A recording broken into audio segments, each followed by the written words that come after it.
Hello, I'm Andy from Ridge Brewing. I'm one of the sous chefs here. I've been here since we've been open in 2013. For those of you that don't know us, we're located at 215 North 4th Street. We're an award-winning brewery and restaurant. Just like every other restaurant around the world, we are going through some difficult times right now, and unfortunately we're not open for brunch this weekend.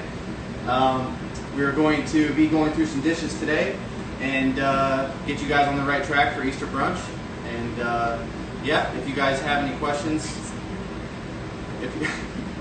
the food and beer services that we're going to be available, we're going to be offering to the community during the duration of this. All the details are going to be available on our website. And if you guys have any questions, at the end of this, we're going to do a Q&A. Yeah, all right, cool. We're doing good. So we're going to talk about a couple of my favorite dishes here today. We have the toad in the hole and the mushroom tartine. First, we're going to get started with the toad in the hole. And if you guys, make sure you guys can see all this stuff. Don't feel rushed or anything. We're going to ask questions at the end. And like I said, all these ingredients are going to be available at your local grocery store. So we're just going to have some fun with it and do some cooking today and have fun. And I don't know about you guys, but I'm a little bit thirsty. All right, and we're going to get jump to it. Yeah. Okay. So getting started here, let me slow down a little bit.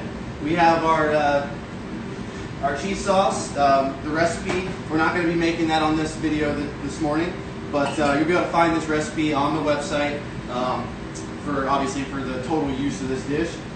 We do use Heartlandia in this beer, but you can use, or in this cheese sauce, you can use any beer that you would like. And then, yeah, we have some of my favorites ingredients here, like North Country Charcuterie's pork belly that I sliced real thick, rendered out, and some roasted fingerlings. They're small, they're easy to cook. They take about 40 to 35 to 45 minutes in the oven. There's just a little bit of oil and salt and pepper on these. And notice I already have them ready to go.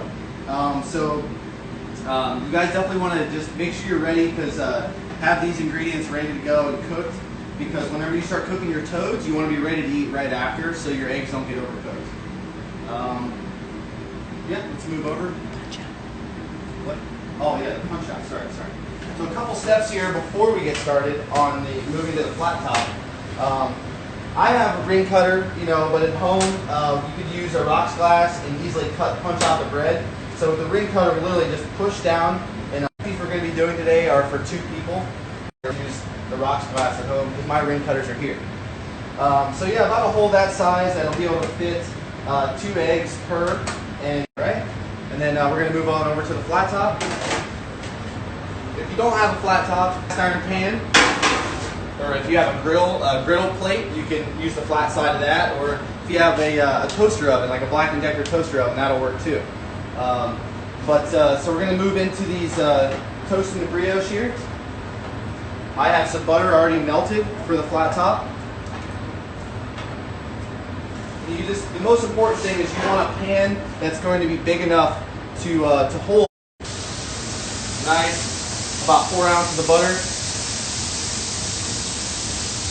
We'll drop our brioche down there. And then what we're looking for here is basically you want to get one side of the bread to be toasted and golden brown on one side. And then it takes about 1 minute to 2 minutes to cook there. We're going to move our eggs over, let that sit for a second. So at this time, if you have anything left to do, getting ready, like getting your potatoes and bacon ready, making sure your cheese sauce is ready, just kind of cleaning up your area. Am I talking too loud? Yeah, going through this. And then just a shout out to Copia Farm for supplying our eggs for, about 5 or almost 6 years now.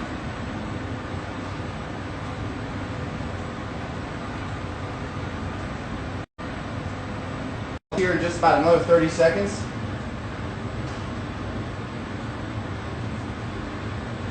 The internet keeps fucking up. To drop our eggs, just to make sure you don't get any shells in the finished product.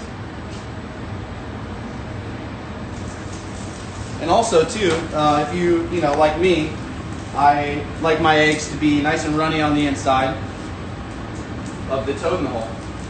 But if you want to cook it any longer, you can cook it for an additional few minutes. Once we flip it, it'll basically continue cooking to like a hard or a well done egg. So this process, you're basically letting the eggs set. The white will set on the bottom and kind of seal everything in.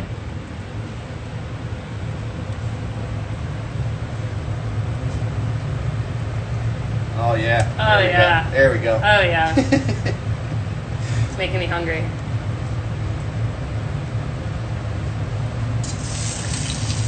Little too soon. So you see how we just broke a yolk right here? That happens. I mean, if you you know, things happen. What can you do?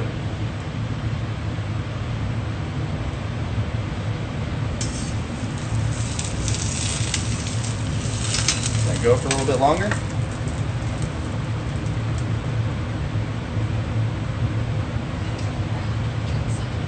Okay. And in the meantime, if you know, you have this is the beer that we're pairing with the Toad and Hole today. It's Daybreak. It's our coffee and vanilla cream ale. We just started releasing cans probably about 2-3 months ago that we're offering for carry out.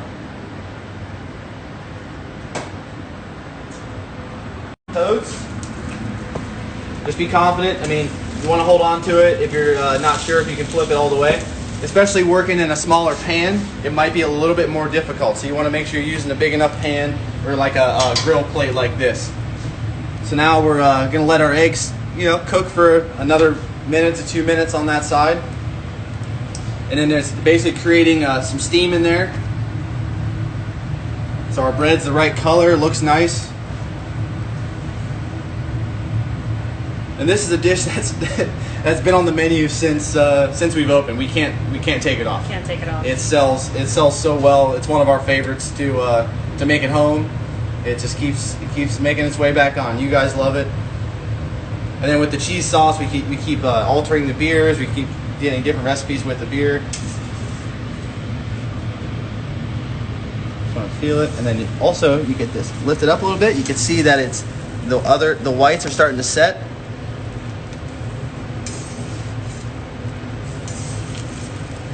Oh, there's that yolk that broke. Sometimes you gotta break a little yolk. You know? Yeah, these are just easy dishes that, you know, like you can use your favorite bread to make this. It doesn't have to be the brioche, but brioche is a nice hearty bread. It toasts up real well. A little bit longer on those. And like the timing on this, like I said, it can vary depending on how done you want your eggs. So I like mine as runny as I can get them. But then like we get requests for scrambled. So you can whip up, you know, eggs to scramble, pour into the bread, the same process. So then, like I said, you guys got to have your stuff ready to go here. We got our cheese sauce, which like I said, the recipe will be on the website. And then we have our roasted fingerlings and our North Country pork belly.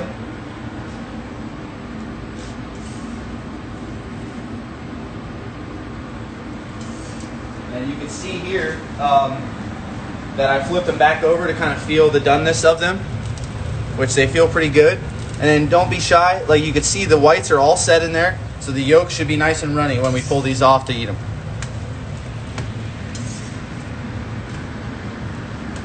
And if you have somebody in your family that's picky, you know, that wants the scrambled eggs, like I said, it's really easy to do.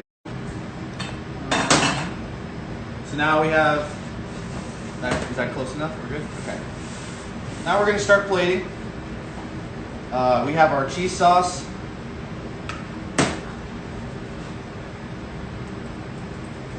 I'm going to drop down a little bit of this, about 2 to 3 ounces, depending on. That's what we do here. Seems to be the right appropriate amount for the cheese, bread, the potatoes, the bacon, and the bread. Set that off to the side there.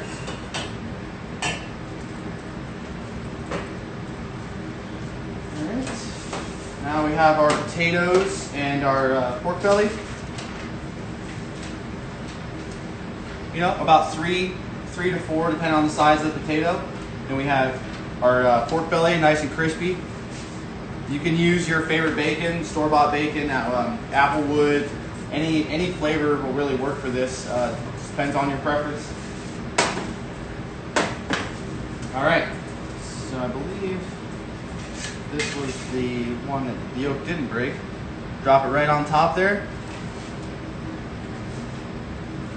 And that's the toad in the hole. So for Easter brunch, we would normally make, I don't know, 150 of these, 200 of these maybe. Seems to be the favorite for every brunch service, but Easter especially. Mother's Day and Easter are usually our two busiest brunch days of the year. So I'm gonna slide that up. Is that cool? Mm-hmm. All right, so we're just gonna clean up a little bit here. Move some of this stuff out of our way.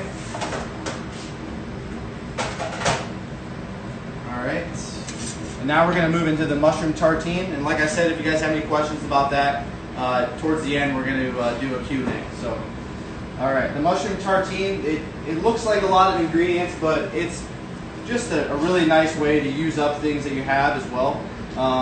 The one on our current brunch menu, we had it was a mushroom tartine.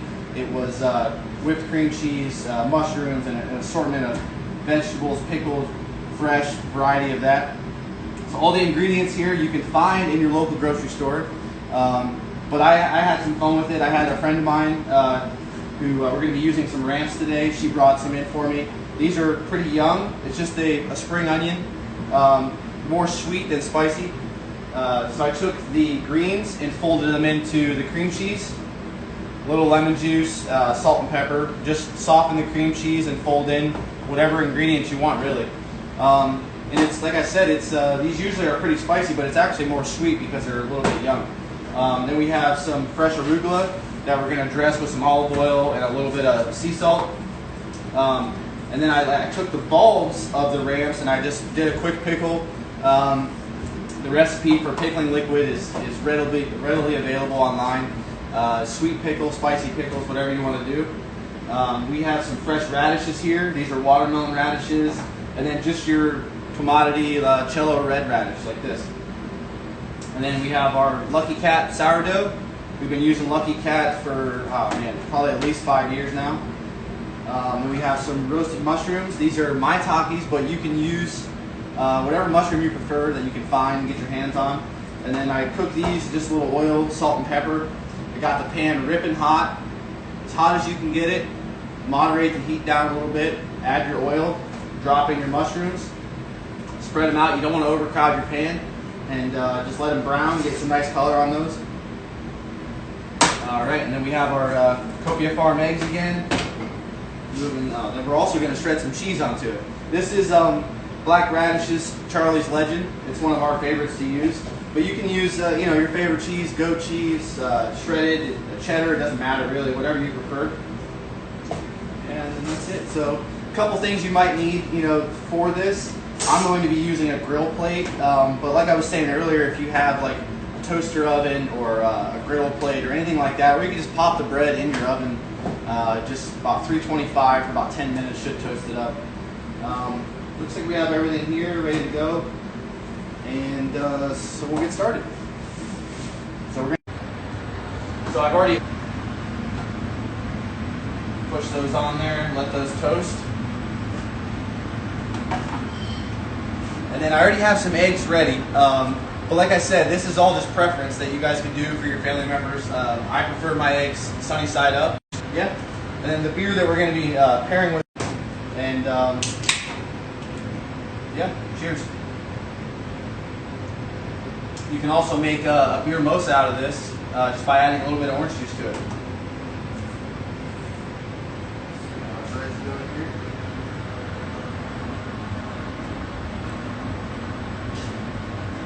These griddle plates, you can find these at pretty much any grocery store has them now in the household section.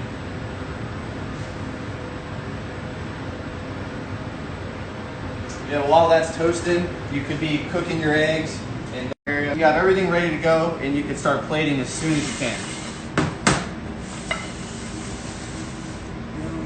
I got a microplane to shred the cheese.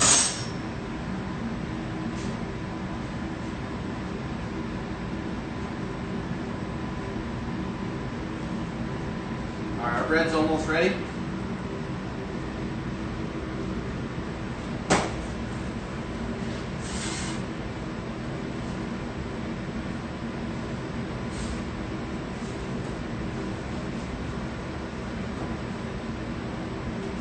And I pulled this out pretty early to get it nice and soft to be able to spread, but that's just preference really.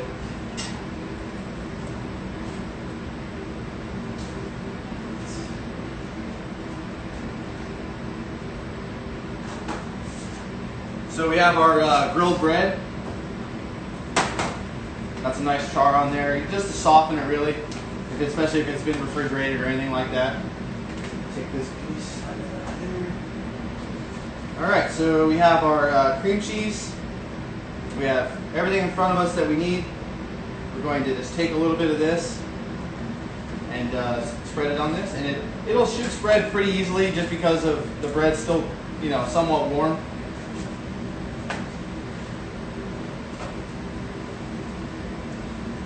I've definitely loaded up on the ramps, but like I said, obviously if you can't find ramps, you can use chives or green onions.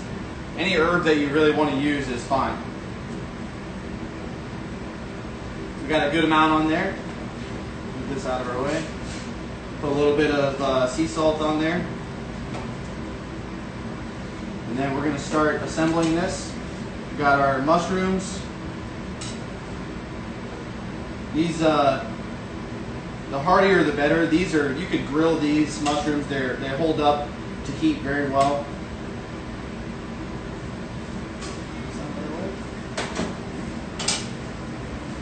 Alright, so now we have our grilled bread, cream cheese, or Brant cream cheese, the roasted mushrooms on there. We're going to move our radishes over. Start dropping a few of these on here. Just kind of build it up in nice layers.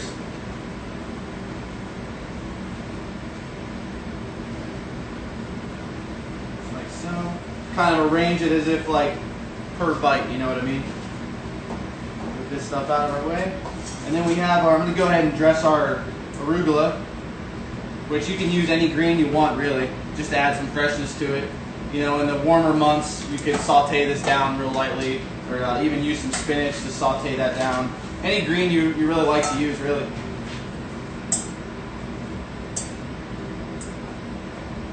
Alright, that's dressed. We're going to take a little bit of this, spread it out on there just like that. And now we have our pickled ramps. Like I said, this is real easy to do. You know, time is a factor. I think I did these yesterday morning, and since they are so small, that they pickled up really nicely. So then you can just arrange these on here just to have, you know, pops of acidity. And I love onions, so like if you don't have, like I said, if you don't have ramps, you could easily pickle some red onions or anything you like really, some fennel. Drop a few of these on here.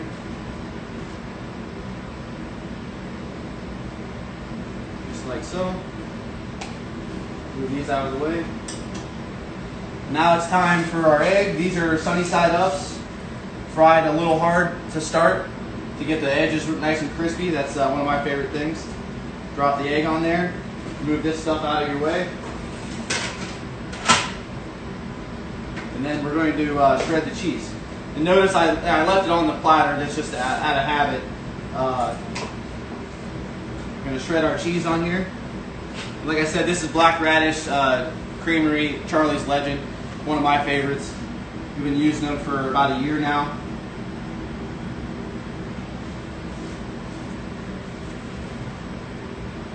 Yeah, just really cover those up. I mean, more cheese the better, right? Really good. There we go. Alright, so we're going to transfer this over and you're good to go.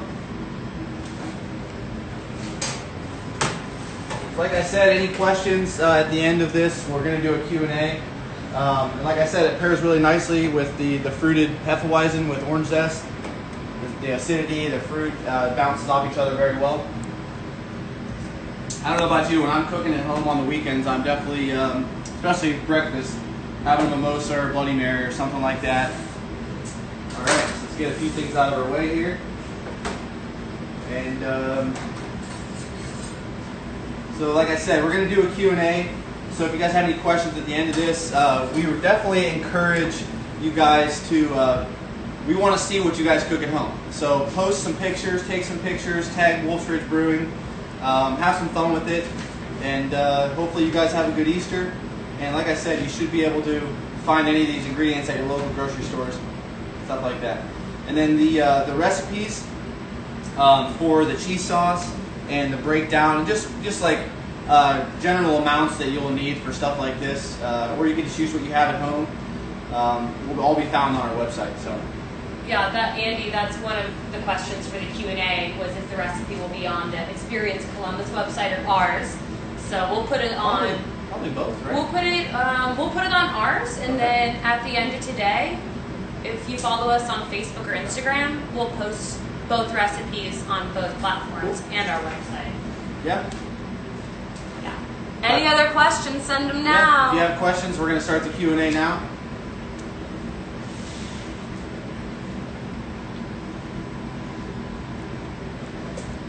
A lot of people saying, "Can I just come and pick that up right now?"